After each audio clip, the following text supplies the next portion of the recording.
Welcome back, everyone. We're kicking off another episode of Tech Ascent. Today, we are joined by Ryan Milligan, who's leading go-to-market at QuotaPath. Ryan, welcome to the show. Oliver, thanks for having me. Really looking forward to this. Yeah, it's a pleasure to have you on. Would you mind just starting us off? Can you tell the audience a little bit about yourself and what you guys do at QuotaPath? Sure. So I'm Ryan. I lead the go-to-market team at QuotaPath, which is marketing, sales, and revenue operations here. I've been here for about 4 years and have transitioned from RevOps leadership to more go-to-market leadership here, which excited to talk about. QuotaPath helps you use your compensation plan to drive better performance from your go-to-market team, basically giving them better visibility into the deals that make them more money, and thus because they're better for the business, right? So aligning everybody with incentives. And we also help you save time calculating and paying commissions as well. Nice. Sounds like a pretty nice value proposition. How do you, as being on the go-to-market side, what would you say stepping into this role has kind of been some of the bigger trends you've seen in the space over 2025? So a lot of the focus that I've been seeing from teams is coming off of the knowledge that a lot of people, 80% of buying decisions are made before someone books a first demo with you. And the trend is, how do I get somebody to value as a prospect as fast as possible?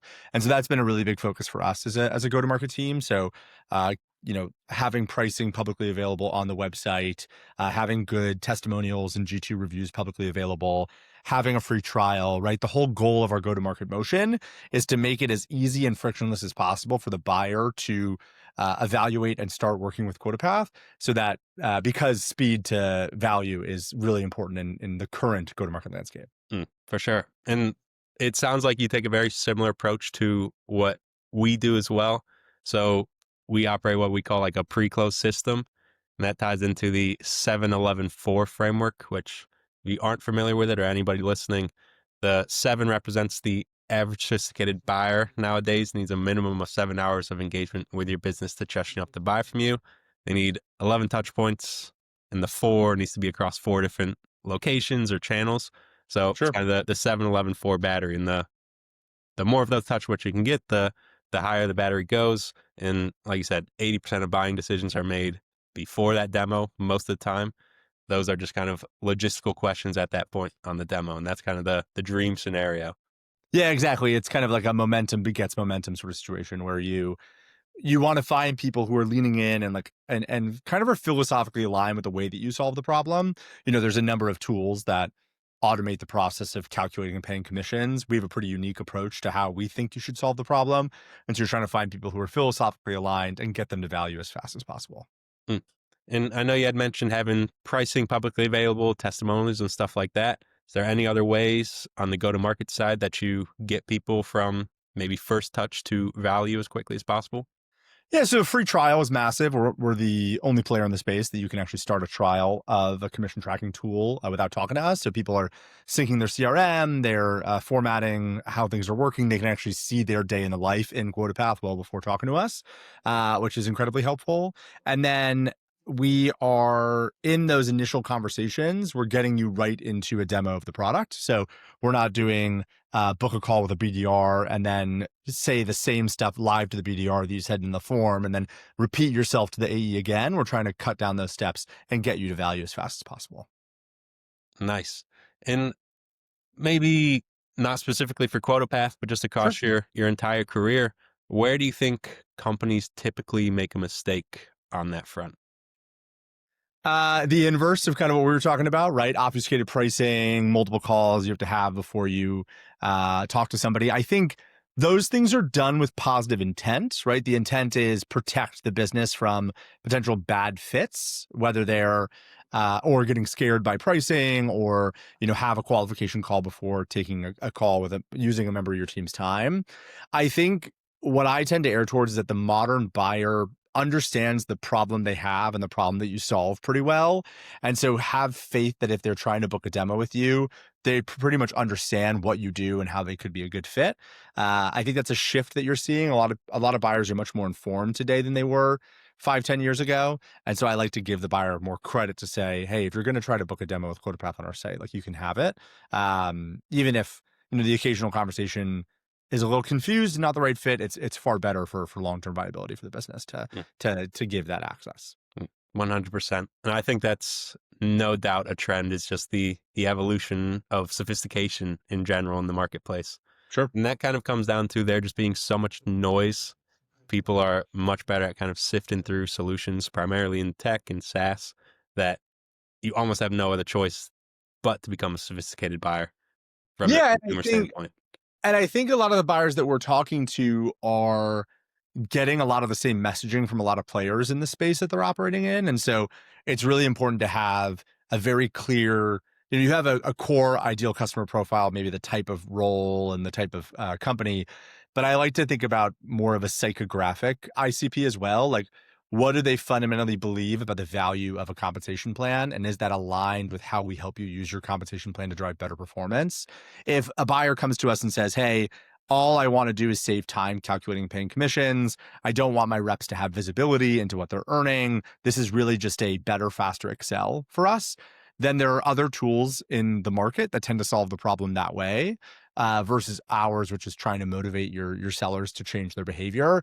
And so I think that's been really, really helpful for us to not only say yes or no as a function of the person's role and the kind of company they work at, but actually fundamentally like how they operate and how they see the problem being solved. Hmm. And I'm sure stuff like that changes nearly weekly as you go through the marketing landscape, because just in that space, what works today might not work tomorrow. What works Sure. yesterday will somehow magically start working 2 weeks from now. It's too unpredictable. How do you go about kind of building out your strategy? Yeah, so I think there's definitely been changes in how people want to interact with and buy software. I wouldn't say there's been as many changes in like what they fundamentally believe the role of comp is. I think the way in which I like to build our strategy is to talk to the customers who've bought QuotaPath and loved it and use their words to define how they're solving the problem with QuotaPath, which is why we launched like a pretty big testimonial gathering program ourselves. So we go back to customers who've recently bought or customers who have just renewed and ask them on video, hey, to walk me through what problem you were solving, how QuotaPath helps, and like own that collateral ourselves. We can use it pretty actively in our sales process, but then it also allows me to really hone in on how we're actually messaging the problem that we're solving. So getting it right from the customer's mouth has been incredibly helpful in our overall like go-to-market messaging. Hmm. Yeah, no, I like that. And I love when companies do that. And Ryan, without kind of pulling back the curtain too much about your kind of secret sauce, how did you go about that? Because sometimes people, even if they're happy with the solution, it's hard to get them to talk about it, to write about it. How did you guys kind of go about making it actually happen? Yeah, there's been a couple things. I mean, I think you're seeing, it all starts with variable comp in a funny way. So I've actually incentivized our new business sellers to sign on customers who are contractually willing to do testimonials if things go well, which has been fruitful for us. We actually saw that in a couple software buys that we made. And I was like, oh, that's a great idea to say, at least contractually, if this process goes according to plan, and the implementation goes well, right? That's the clear pending piece, which it does usually for us. I'd be willing to, write a LinkedIn post or do a customer testimonial or something like that. And then you also want to find the point at which the customer is signaled to you that they're happy, right? So right at the point of renewal is a really another great example where you can say, hey, you just invested to use QuotaPath longer. What led to you making that decision? And that is a really nice natural inflection point to have that conversation. Hmm. I like that. I think that's a great way to go about it because, like I said, sometimes it's a concept everybody understands, like testimonials, case studies, Sure. stuff like that.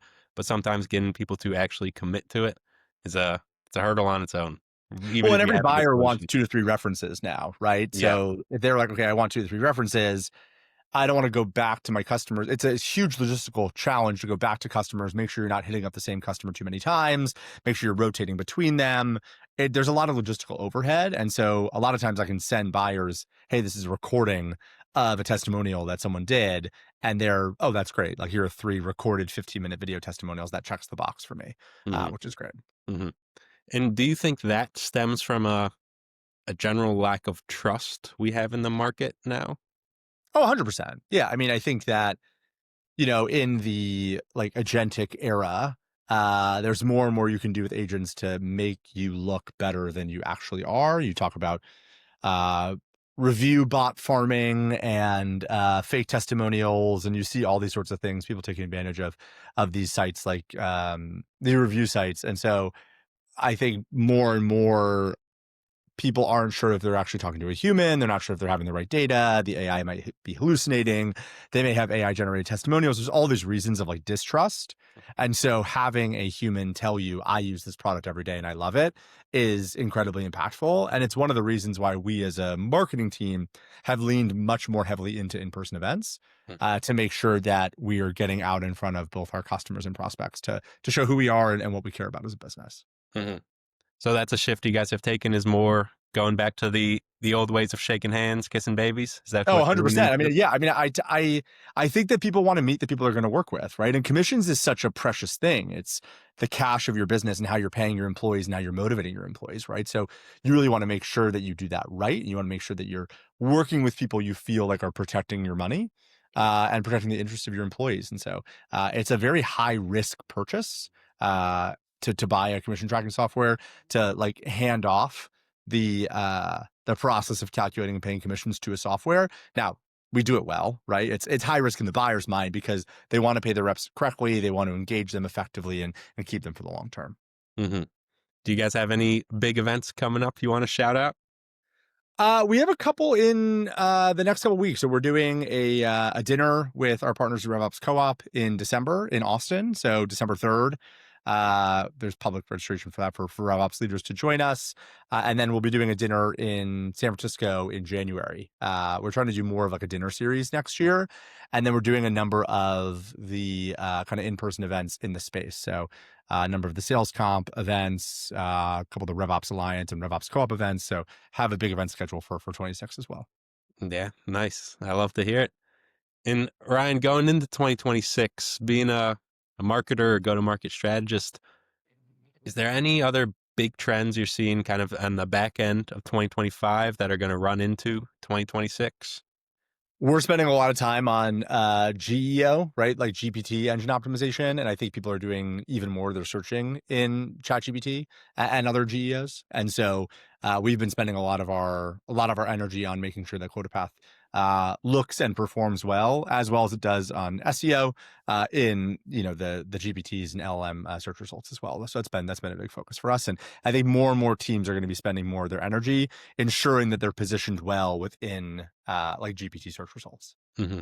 Yeah. And I know I'm a personal advocate for that. Me personally, I just know I've not Googled things in months. Like it naturally came up on my phone the other day on Google and I typed something and it just felt weird. Like Yeah. pretty much everything I do now is ChatGPT or Gemini or something like that. And with that kind of shift, obviously you've been with QuotaPath, is it 4 years? Yep. 4 years. Yep. And this AI landscape being in the marketing, the sales arena, revenue, AI is pretty fresh in the game. In the past like 2 to 3 years, it's really taken off. Sure. How's from your day one at QuotaPath to today, how has that kind of shifted and how has your, I guess, mindset shifted as well? Yeah, there's been an evolution from experimentation to actual operationalizing these tools. I think our focus has been on how do we use AI to leave space and time for humans to do what humans do best. I don't believe that AI is replacing humans in go-to-market processes. I think it's making those humans more efficient. And so, I mean, the classic state of sales report from Salesforce is what 25% of time spent on true selling activities, 75% of time on non-selling activities. My goal is to flip that within my own team, right? So get my reps spending all their time actually selling and using AI to update next steps and fill out security questionnaires and go through draft next step emails and fill out CRM fields and prompt emails for me to multi-thread to, all that sort of stuff. Have that all be AI generated because that's not uniquely human, and then leave the space for our reps, our marketers, whatever, to show the value that QuotaPath offers in a human to human way. Mm-hmm. Mm-hmm. That's big. And I think I've said, if you've listened to the podcast before or any audience members, I say it a lot. The AI nowadays, it has to be looked at like a tool to amplify the humans, the team members, Sure. not necessarily replace them. It's not at that level yet. And I think a lot of people do think it's at that level. And that's why you get terrible outbound emails. So Yeah. fully AI generated, non-contextual outbound emails. So yeah, I wouldn't say it's there yet. Yeah, I don't think so either. And speaking of outbound emails, what would you say your personal favorite channel is right now as a marketer? As a marketer, I mean, GPT work has been big for us. And making sure we're ranking well in Gemini ChatGPT results has been a big channel for us.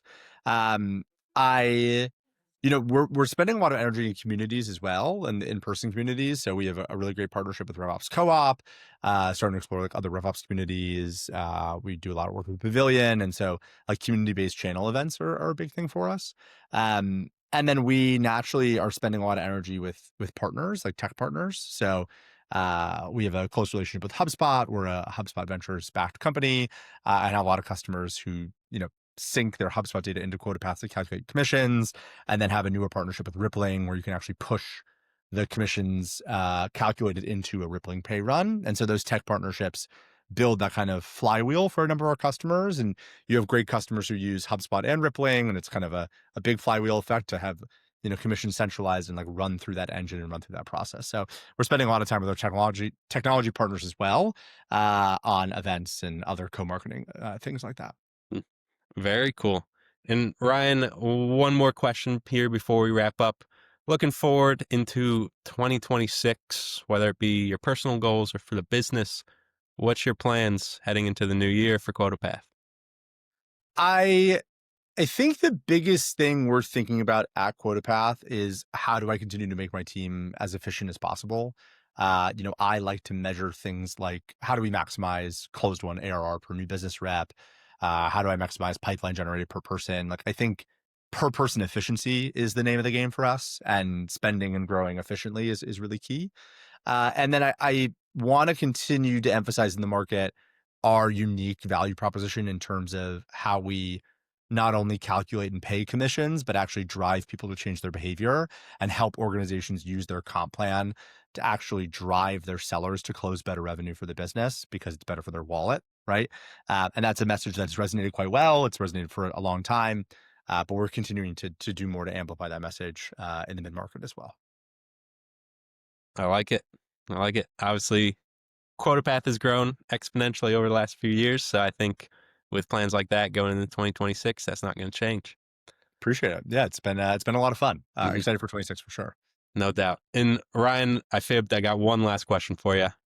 Over the course of your career, if there was one lesson you wish you learned a little earlier than you did, whether that be at a personal level, on a marketing level, sales level, what would that one lesson be? Biggest one to me is that people don't expect you to know all the answers, and it's actually better to share when you don't know something. You gain a lot more credibility if you can say, here's what I do really well, and here's what I'm not particularly good at, or here's where I don't know the answer. That's the case for, you're somebody who has done well, academically and at work, and you want to be that kind of person who's always able to do things on your own, but leaning on groups around you allows you to focus your energy on what you're really good at and, work with somebody else who's better at something else. That's really important for me as a leader, right? Tapping people who are much more creative or much more analytical or much more in tune with the art of a sell, for example. That's something I wish I'd learned sooner. You're not expected to do everything yourself. It's do the things that you're really, really good at, and then use the people around you to hand off the things that aren't your superpower as much. It makes you much more efficient, and it makes people trust you more, I would say. Hmm.